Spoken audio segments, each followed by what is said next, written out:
요한계시록 3장 7절에서 13절의 말씀을 우리가 함께 교독을 했습니다. 이 말씀을 통해서 우리가 참으로 오늘 본문의 말씀의 핵심이 무엇인가, 또 오늘 이 본문을 통해서 우리 주님께서 오늘 21세기를 살아가는 우리들에게 과연 어떤 말씀으로 이 말씀을 주시겠는가 하는 것을 한번 깊이 생각해 보도록 합니다. 오늘 본문 말씀을 보니까 열면 닫을 자가 없다. 너희들 앞에 열린 문을 이렇게 열어놓으시겠다 라고 이렇게 말씀을 합니다. 혹시 여러분 중에 열쇠를 잃어버리신 분 계십니까? 잃어버렸던 경험을 가지고 계신 분들이 계십니까? 살아가면서 여러분 몇 번 정도는 열쇠를 다 잃어버리셨을 거예요. 어떨 때는 그 열쇠를 아무리 찾아도 결국은 그 열쇠를 찾지 못해서 다시 열쇠집 가서 다시 복사를 해서 쓰는 경우도 있고, 어떤 경우는 찾다 찾지 못했는데 그것이 얼마 지나고 나니까 생각지도 않은 곳에서 열쇠를 찾는 경우도 있습니다. 어쨌거나 이 열쇠라는 것은 잠궈진 것을 풀어주는 아주 중요한 그런 기구입니다. 이 자물쇠는요, 아주 예전부터 발전을 많이 했어요. 그래서 옛날에 그 자물쇠는 샛대라는 걸 가지고 자물쇠를 그렇게 열었죠. 요즘은 여러 가지 형태로 이 자물쇠가 번호 키도 있고, 또 전자 시스템에 의해서 지문을 대면 열리는 경우도 있고, 여러 종류의 자물쇠가 있고, 또 그 자물쇠를 여는 방법이 다양하기도 합니다. 오늘 이 본문 말씀을 보면서 우리가 한번 살펴볼 것은, 오늘 이 빌라델비아 교회에 대해서 예수님께서 이렇게 언급을 하고 계십니다. 우리가 알 것은 이 빌라델비아 교회는요, 언급되어지는 7개의 교회 중에서 가장 칭찬을 아주 많이 들은 교회입니다. 우리 예수님으로부터 가장 칭찬을 아끼지 않았던 교회가 바로 빌라델비아 교회입니다. 그렇다면 7 교회 중에서 그런 가장 하나님의 아주 심하고 혹독한 책망을 들은 교회가 있는데, 그 교회가 어떤 교회라고 여러분 생각을 합니까? 이제 오늘 우리가 계시록을 통해서 마지막으로 언급되어질 그러한 교회가 마지막으로 등장을 하게 되는데, 그 교회가 바로 라오디게아 교회입니다. 가장 많이 칭찬을 들은 교회가 빌라델비아 교회라면, 가장 주님으로부터 책망을 받은 교회가 라오디게아 교회라는 사실을 우리가 보게 되는 것이죠. 그러므로 이 빌라델비아 교회는 모든 교회의 모범이 될 만한 교회였습니다. 그런데 이 지구상에서 주님께서 원하시고 또 주님께 마음에 드는 교회를 찾기란 그렇게 쉽지 않습니다. 지금은 초대교회보다도 이 지구상의 교회들이 얼마나 많은지 모릅니다. 우리 한국 교회만 해도 5만 교회라고 얘기를 하지만 실질적으로 한 3만 교회 정도 남짓됩니다. 이렇게 수많은 교회들 중에서 우리 주님께서 마음에 들어야 하고 우리 주님께 합한 교회가 과연 몇 교회나 될까라는 것을 우리가 한번 생각해 봐야 합니다. 더 정확히 말씀을 드리면 이 교회 안에 나라는 존재, 여러분이라는 그 존재가 과연 하나님 마음에 드는, 하나님 마음에 합당한 자로서 여러분들이 하나님의 백성으로서 자녀로 부름받아 여러분들이 살아가고 있는가라는 것을 우리가 깊이 생각해 보게 하는 것입니다. 오늘날 수많은 교회들이 하나님의 이름을 부르짖고 예배 시간마다 하나님 앞에 예배를 드리고 많은 예배를 통해서 하나님 앞에 영광을 돌려줍니다. 그러나 진작 하나님께서 원하시고 하나님께서 뜻하시고 하나님께서 칭찬하실 만한 교회는 그렇게 많지 않다는 것도 우리가 살펴볼 수가 있습니다. 큰 교회라고 해서 무조건 다 모든 것이 긍정적으로만 우리가 평가할 수는 없고, 작은 교회라고 해서 또 그 작은 교회의 순수성을 모든 교회가 다 논할 수는 없다는 것입니다. 그렇다면 왜 그렇다고 생각을 합니까? 그것은 이 땅에 점점점 시간이 가고 세월이 가면 갈수록 거대한 세속화의 물결이 교회까지, 교회 안에까지도 들어와서 교회가 급속도로 세속화되어 가고 있는 모습을 우리가 봅니다. 여러분, 과거 수년 전만, 수십 년 전만 해도 주일날 우리가 손뼉을 치면서 찬양하는 것은 꿈에도 생각 못했던 일이죠. 교회 안에 수많은 악기가 들어왔습니다. 피아노를 비롯해가지고 여러 가지 타악기, 금관악기, 여러 목관악기, 여러 악기가 들어와가지고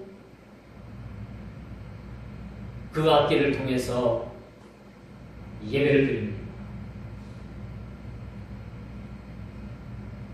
예전에는 그 피아노 외에는 교회 안에 악기로 인정을 안 했고 교회 안에는 오로지 피아노 정도만 있었다는 거죠. 풍금 정도만 있었다는 거죠. 또 어떤 교단에서는 무악기파라고 해가지고 피아노도 없습니다. 그죠? 찬송하는 자의 선창을 통해서 악기 없이 찬송을 부르는 그런 교단도 있습니다. 이게 뭐 잘됐다 잘못됐다 그걸 갖다 붙다 따지기 이전에 무엇이 우리를 오늘날 우리가 섬기는 교회들이 왜 이렇게 주님으로부터 책망을 받아야 되는가라는 것을 생각해 봐야 하는 것이죠. 그것은 거대한 세속 물결이 교회 안에도 들어와 있다는 겁니다. 수십 년 전에 박윤선 박사라고 충신에서 교수를 하다가 이제 뜻이 맞지 않아가지고 갈라서 합신교단을 만들었는데 거기 합신교단의 주창자인데 그분이 고신교단에서 신앙생활을 하는데 조금 늦었어요. 예배 시간이 조금 늦어가지고 택시를 타고 교회를 갔는데 그 택시 탄 게 문제가 돼가지고 그만 그 교단에서 쫓겨났어요. 여러분 어떻게 생각을 합니까? 불과 이것이 1세기도 되지 않는 일이에요. 수십 년 전 일입니다. 지금은 어떻습니까? 교회가 좀 늦겠다 싶으면은 여러분들이 택시를 타지 않습니까? 그걸 여러분들이 택시를 타면서 마음에 좀 꺼리는 일이 좀 있었습니까? 택시를 타고 교회를 간다. 전혀 여러분 마음에 꺼리낌이 없을 거예요. 근데 수십 년 전에는 그렇게 주일날 택시를 타고 교회에 온다는 그 자체가 하나님 앞에 큰 불경의 죄를 짓는 것과 마찬가지입니다. 이만큼 우리는 점점점 세월이 가고 시간이 가면 갈수록 이렇게 세속에 대해서 무딘 그러한 삶을 살아가는 모습들을 우리가 보이게 된다는 겁니다. 옛날에는 주일날 어떻게 가서 짜장면을 사 먹었습니다. 그렇지 않습니까? 여러분들이 주일날 예배를 드리고 와서 여호와 선영을 어떻게 했어요? 못했어요? 그쵸, 주일날은 거룩하게 그렇게 지키고 꼭 해야 될 일 왜 아니면은 다 일들을 미루고 다른 날 했다는 거예요. 근데 지금은 어떻습니까? 여러분들이 예배 일찍 끝나면 오후에 가가지고 어디 볼일을 좀 보는다든가 여가 설명을 한다든가 그런 일 여러분들이 아주 뭐 꺼리낌 없이 그렇게 하지 않습니까? 근데 성경은 이에 대해서 아주 우리들에게 명쾌한 주일에 대한 주일을 어떻게 지켜야 된다는 것을 우리에게 가르쳐주고 있어요. 주일날 여러분들이 집에서 키우는 강아지가 계단에서 굴러 떨어져가지고 저 구석에 콕 처박혀 있어. 주일이라고 거들떠보지도 안 하고 교회에다가 발길을 옮기고 그 강아지가 죽든지 말든지 놔둔다라면 여러분은 어떻게 되겠어요? 그것은 옳지 않아요. 교회는 생명 살리고 주일하고, 그래서 주일은요 우리들에게 우리를 위해서 만들어주신 날입니다. 그래서 주일날 여러분들 풍성한 교제가 이루어지는 것도 참 좋아요. 일부러 오락하러 가는 건 여러분들 그것은 안 돼. 일부러 오락하러 가고 그런 것은 가장 잘못하는 일이죠. 그러나 우리가 하나님의 영광을 위한 일이라면, 내가 그것은 먹는 일이든지 어떤 일을 한다는 일이든지 어떤 일이든지 그것이 하나님의 영광이 되는 일이라면 여러분들이 일을 해도 좋다는 얘기입니다. 여러분 충주를 가면요, 내 충주의 어떤 물정은 잘 아직 몰라요. 여기 온 지가 이제 5년 조금 남짓 넘었습니다. 충주에 가면요, 장로교 교인들은 전부 다 시장에 물을 싹 땄습니다. 가게문을 탁 닫아요. 근데 감리교 교인들은요, 예배 끝나고 나오기가 무섭게 시장의 문을 쫙 열어놓습니다. 재래시장에 가면요, 주일날 오후에 문 열어놓은 그런 가게들은 대다수가 감리교 교인들이고, 문을 닫은 가게들은 대다수가 장로교 교인들. 이런 특색이 있습니다. 이걸 제가 누가 옳다, 누가 그러다 이야기를 하는 건 아니에요. 이런 특징적인 특징을 가지고 있다는 얘기예요. 그러나 열고 닫는 권세가 누구에게 있느냐? 하나님께 달려 있다. 한 번 문을 열어주시면 그 문을 닫을 자가 없고, 한 번 그 문이 닫히면 그 문을 다시 열어 해칠 자가 없다는 겁니다. 오로지 주님 외에는, 한 번 외에는 그렇게 하실 리가 없다는 겁니다. 한 번 열리면 열리는 것이고, 이제 하늘 문이 열렸던 문이 닫히면 그 문이 다시는 열리지 않는다는 사실들을 우리가 기억을 해야 됩니다.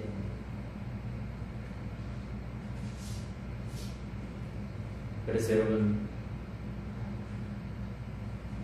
오늘날 교회들이 참 책망을 받기는 쉽지만 칭찬을 듣는 교회의 모습은 쉽지 않습니다. 여러분 잘 알듯이 서울에 있는 S교회 제2목사, 또 S교회 오목사, 영목사, 또 요즘 최근에 서울의 M교회의 K목사, 한국을 대표하는 교회들인데 그 교회들이 줄줄이 그냥 어떻게 됩니까? 교회들이 심각한 그런 본이되지 못하는 모습들을 보여주고 있음을 우리가 보게 됩니다. 하나님께서 꿈꾸시는 교회는 어떤 교회인가? 월드 베스트 처치라고 해가지고 이 지구상에서 가장 아름답고 최고의 교회를 우리 주님께서는 원하고 계십니다.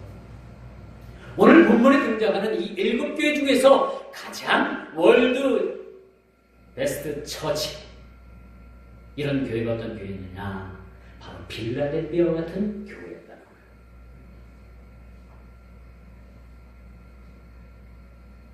오늘 많은 사람들이 교회 사이즈를 얘기합니다. 교회가 얼마나 크냐? 그 교회의 성도들이 얼마나 많이 모이느냐? 그걸 가지고 부흥이다, 그걸 가지고 참다운 교회다 라고 생각을 합니다. 그러나 오늘 본문에 등장하는 이 필라델비아 교회는 그렇게 크지 않은 교회였습니다. 그렇게 크진 않았지만은 필라델비아 교회는 어려운 상황 가운데서도 인내하며 지속적인 영성이 살아있던 교회로 평가되고 있다는 사실입니다. 오늘날 이 지구상의 수많은 이 교회들 중에서 그 교회 안에 과연 얼마나 지속적이고 인내하며 영성이 살아있는 성도들이 과연 얼마나 될까라는 것을 우리가 의문시 해봐야 합니다. 과연 우리는 살아있는 믿음을 가지고 있는가? 과연 우리는 어려운 상황 가운데서도 인내하며 지속적인 영성이 우리가 살아있는가? 라는 것을 우리 스스로 진단을 해봐야 됩니다. 왜 제가 이런 말씀을 드리냐면은 필라델비아 교회는 이러한 어려운 상황 가운데서도 인내하며 영성이 지속적으로 충만했던 필라델비아 교인들이 많이 있었다는 거예요. 그러므로 이 필라델비아 교회는요, 7개 교회 중에서 가장 으뜸이 되는 교회였습니다. 주님께서 마치 꿈꾸시던 교회였다는 것을 우리가 보게 됩니다. 교회 사이즈가 크든 적든 성도가 몇십만 명이 모이든 몇백 명이 모이든 몇십 명이 모이든 주님께서 꿈꾸시는 교회가 진정 아름다운 교회랍니다. 교회가 사이즈가 크다고 해서 하나님께서 그것이 아름다운 교회가 아니고, 교회가 작다고 해서 그것이 하나님께서 그것이 아름다운 교회가 아니고, 주님께서 꿈꾸시는 교회, 주님께서 꿈꾸시던 그 교회, 그런 교회가 바로 아름다운 교회라고 볼 수가 있습니다. 필라델비아 교회는요, 사대 동남쪽 40km 지점에 위치한 고원도시로 포도가 많이 났던 그런 도시라고 합니다. BC 159년에서 138년경에 아시아가 이슬람 교도들에게 짓밟힐 때 이 필라델비아 교회는 그들이 인내함과 권고함과 모든 수고로움과 모든 그런 고통을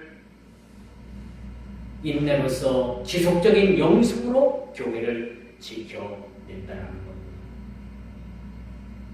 그 이슬람 교도들의 핍박 속에서도 기독교의 유일한 기독교의 도로의 신앙을 그들이 유지했던 교회로 알려지고 있습니다.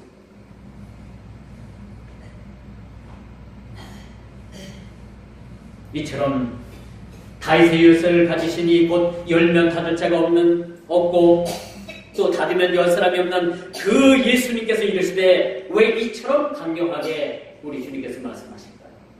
열면 닫을 자가 없고 닫으면 열 자가 없는 그분께서 말씀하시되,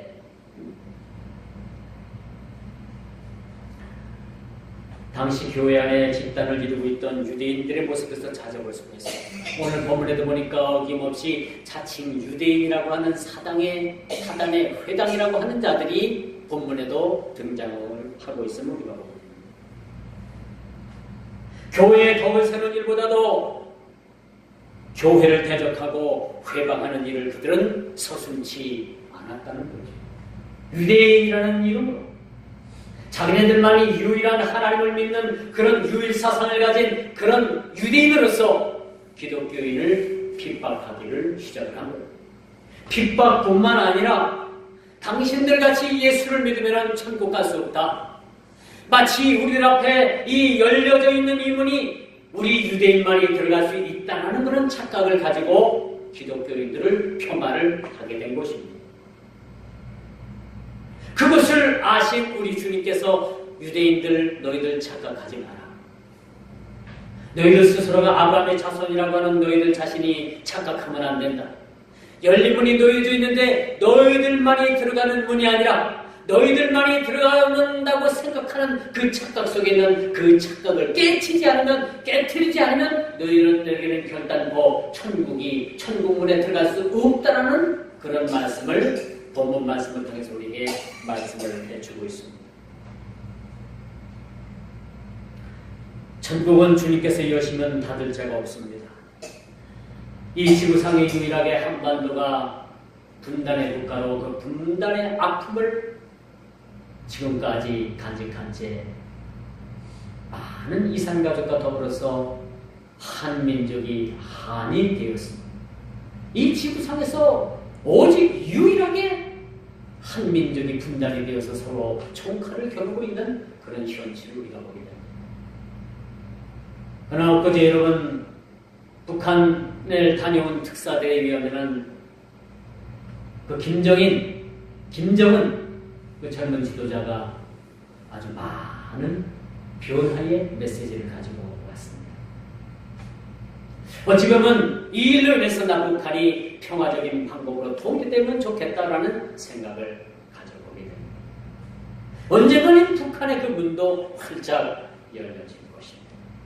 3파선이 제거가 되고 남북한이 언젠가는 통일되어서 서로 손을 맞잡고 한 형제, 한 자매가 함께 예배 드릴 날이 있을 겁니다.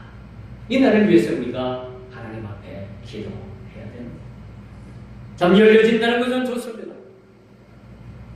말씀이 열려지고 교회가 열려지고 여러분 삶이 열려지고 물질이 열려지고 여러분 영성이 열려진다는 것 자체가 얼마나 좋은지. 그러나 반면에 닫혀진다는 것은 그렇게 가히 우리가 반길 일은 아니라는 사실이죠. 마음이 닫혀지면 어떻게 됩니까? 그 마음을 누가 열어줍니까? 특히 우리 그리스도인들 한번 마음이 닫혀지면 어떻게 해요? 열질 않잖아요. 어디 두고 보자. 너 죽고 나 죽자. 그런 마음들을 가지고 살잖아요. 안 열어요. 한번 다치면 그런 마음. 그렇죠. 여러분 스티그마 효과라는 거 아시잖아요.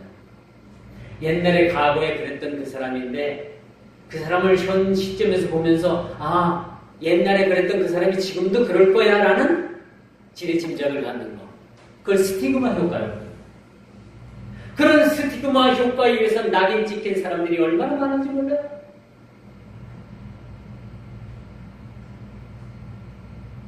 과거에 그랬던 것처럼 지금도 그렇다라고 그럴 수 있겠다라고 생각을 하는 거예요. 이거 틀린 생각들이죠.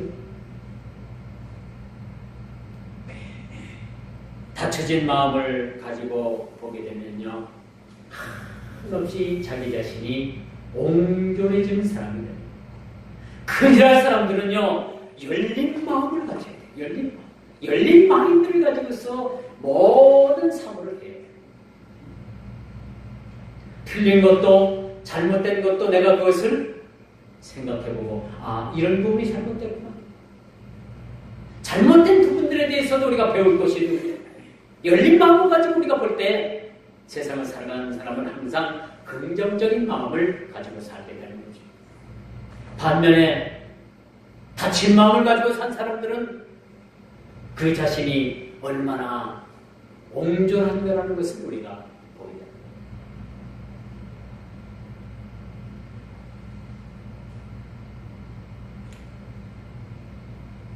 여러분 미국이 엊그제 무역전쟁을 선포했죠.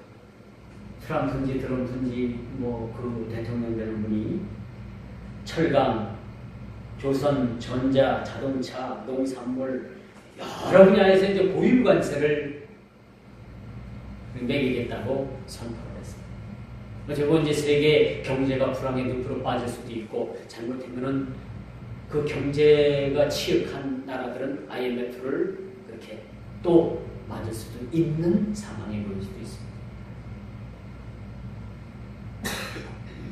미국에서 무역 경제에 대해서 이제 어느 정도 문을 닫겠다는 얘기입니다. 오픈 시켜놓지 않고 이제 자기들 스스로가 보호무역을 통해서 문을 닫겠다는 거예요. 실제로 이제 문을 닫겠다라고 하고 이제 보유관세 25%를 매기겠다. 그 우리나라 지금 철강 산업이 지금 주저앉게 되어 있죠. 조선도 지금 위태위태하고 철강 산업이 지금 이제 미국으로 수출했던 그 관광 같은 게 전부 다 수출길이 막힐 거라고 생각합니다. 이 경제적인 타격이 굉장히 심한 거죠. 그리고 모든 면에서 이렇게 닫혀질 때 문제가 생기는 거예요. 여러분 지금 여러분의 마음이 열려 있습니까? 닫혀 있습니까? 솔직히 여러분 자신들 한번 진단해 보십시오. 열려 있어요? 닫혀 있어요? 모르겠습니까? 가급적이면 우리 모든 마음의 문을 여시기 바랍니다. 그리고 긍정적인 요소든 부정적인 요소든 그것을 받아서 내가 그것을 다시 긍정적인 요소로 창조할 수 있는 그런 우리 역량을 가진 우리 그리스도인들이 사실은 필요하다.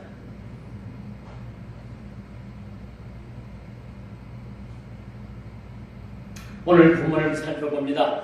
열린 문에 대한 해석은 뭐라고 여러분 생각을 합니까? 너희들 앞에 열린 문을 놓아주겠다고 말씀합니다. 어떤 학자들은 선교의 문을 이것을 해석을 합니다.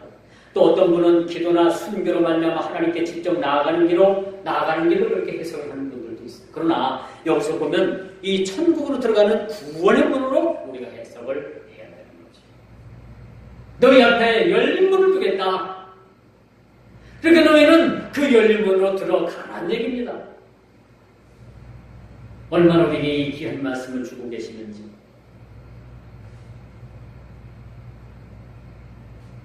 그러나 이 구원의 문이 여러분 항상 열려있는 것은 아니라는 사실이죠. 너희에게 열린 문을 주겠지만 그 열린 문이 닫힐 때가 있다는 것을 그렇게 우리 주님께서 강조하고 있음을 우리가 보게 되는 것입니다. 그러므로 여러분 한 번 닫히면 그 문은 다시는 열쇠가 없는 겁니다. 천국 문이 한 번 열리고 나서 그 문이 닫히면 다시는 그 문이 열려지지 않는다는 것. 그것을 우리가 열처녀의 비유를 통해서 우리가 너무나도 잘 성경을 우리에게 비유로 말씀해 주고 있습니다. 열처녀가 등을 들었습니다. 등을 들었다는 것은 그 등 안에 연료가 하나도 없다는 얘기가 아니에요. 조금씩은 다 몇몇을 가지고 있었습니다. 교회 안에서도 무늬만 가진 교인이 있습니다. 교회 안에서도 성도의 길을 가는 진정한 성도라는 칭호를 받는 그러한 성도가 있습니다. 열처녀 중에서 5처녀는 기름을 충분히 준비를 해서 주님 그 신랑이 올 때까지 그 등불을 환하게 비추고 있었지만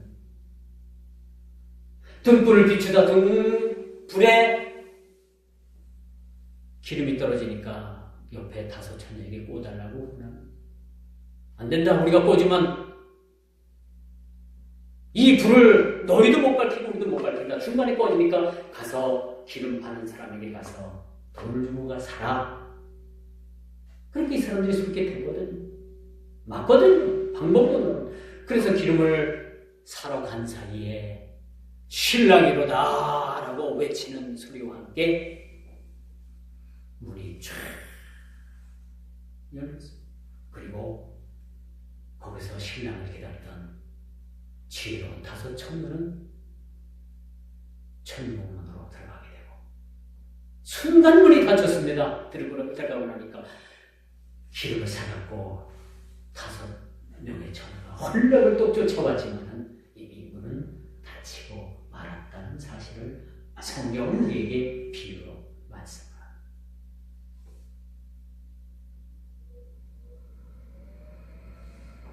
우리에게 주는 교훈이 바로 그겁니다.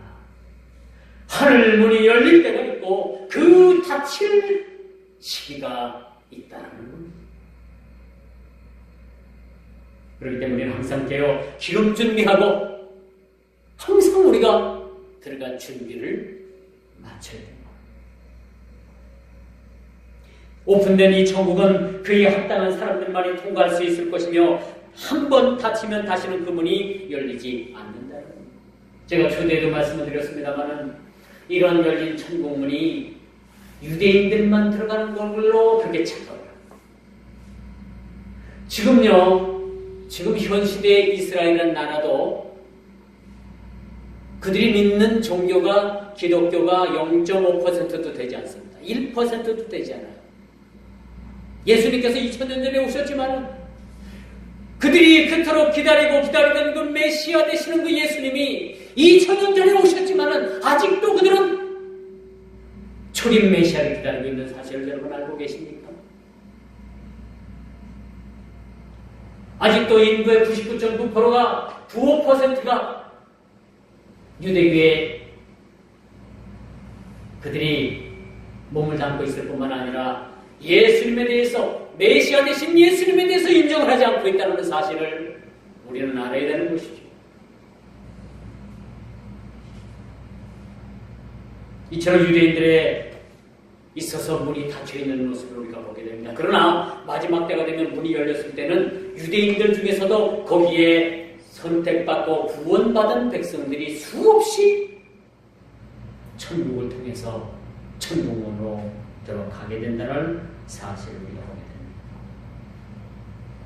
그러므로 여러분, 이제 우리가 진작에 충분하다고 생각하는 유대인들은 미흡하고 함량비랄이었다는 사실을 우리가 깊이 깨닫고, 우리가 교회 안에서 유대인은 되지 않았는지, 교회 안에서 오늘날 우리가 무늬만 있는 그러한 우리들의 모습은 아닌지 우리 스스로를 깊이 돌아봐야 될 것입니다. 이젠 하나님께서 칭찬하신 교회를 우리가 다시 한번 본받아 빌라델비아 같은 이 교회를 우리가 본받고 어려운 상황 가운데서도 우리가 끝까지 인내하며 지속적인 그런 영성의 삶을 우리가 살아가는 그런 모습들이 되어야 된다는 사실입니다. 참 한국교회가 너무도 부끄러운 일들이 참 많이 일어나고 있습니다. 이번 우리 3월 14일 날 전직 대통령이 검찰의 조사를 받기 위해서 검찰에 출두를 합니다. 그분이 어떤 분인가 하면요, 서울 소망교회 장로입니다. 서울 소망교회, 예전에 각선희 목사님 계셨던 교회, 그 교회 장로예요. 장로가 이렇게 검은 눈을 갖고 권력을 통해서 나쁜 짓 하고, 그래서 그 죄가를 받기 위해서 검찰에 출두를 하게 되어 있습니다. 왜 유독 이렇게 기독교인들이 세상에 온갖 비리와 온갖 그런 불의에 이렇게 연루가 되는가라는 것을 우리가 보게 됩니다. 안 믿는 사람은 그것이 흉이 되질 않아요. 그럼 왜 유독이 우리 그리스도인들, 더더군다나 장로고 대통령이 됐던 사람이 그런 검은 돈 안 받고 불의한 돈에 손을 대지 않아도 얼마든지 살만한 분이, 대대 자손 먹고 살만한 분이 왜 그런 추하고 더러운 물질에 손을 대서 검찰에 불려가야 된다는 말입니까? 오늘날 무늬만 있는 자들이 너무나 많이 있어요. 경건의 능력은 부인하는 자. 내가 경건의 모양을 있으나 경건의 능력을 부인하는 자들이 있으니 이런 자들에게서 내가 돌아서라라고 성경은 이렇게 말씀을 합니다.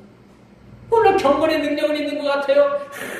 그냥 보면은 그런 경건의 능력은 있어 보이는데 실질적으로 들어가면, 그 내면으로 들어가면 그 경건의 능력이 전혀 없고 그냥 껍데기만 있는 거예요. 무늬만 있는 거예요.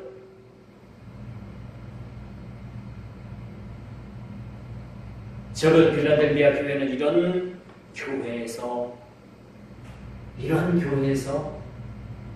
그들이 벗어날 수 있었음을 우리가 보게 됩니다.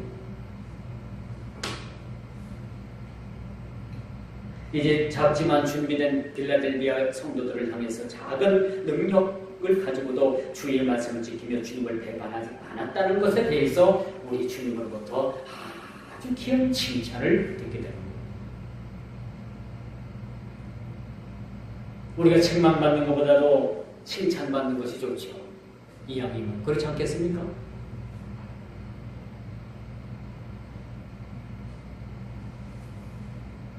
우리는 작은 일에도 토라지며 배반하며 그릇된 일로 가기 익숙했던 사람들입니다. 인내로서 지속적인 영성을 가지고 재만의 세상을 그 모순을 우리가 극복하는 우리의 신앙이 필요함을 오늘 본문을 통해서 우리가 보여주고 있습니다.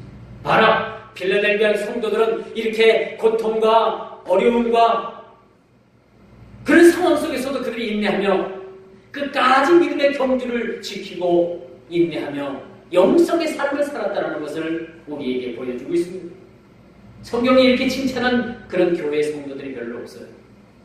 왜 이렇게 우리 주님께서 필라델비아 성도들을 칭찬했을까요? 오늘날 우리도 이렇게 필라델비아 성도들과 같은 주님 앞에 칭찬 들고 제약을 찍어내고 세속의 문화를 우리가 단절하고 주님의 이름을 위하여 우리가 주님께서 꿈꾸시던 교회 월드베스트 처치 이런 주님께서 보시기에 아름다운 교회 최고의 교회가 되도록 우리를 향해서 요구하고 계신다는 사실들을 우리는 알아야 된다는 사실입니다.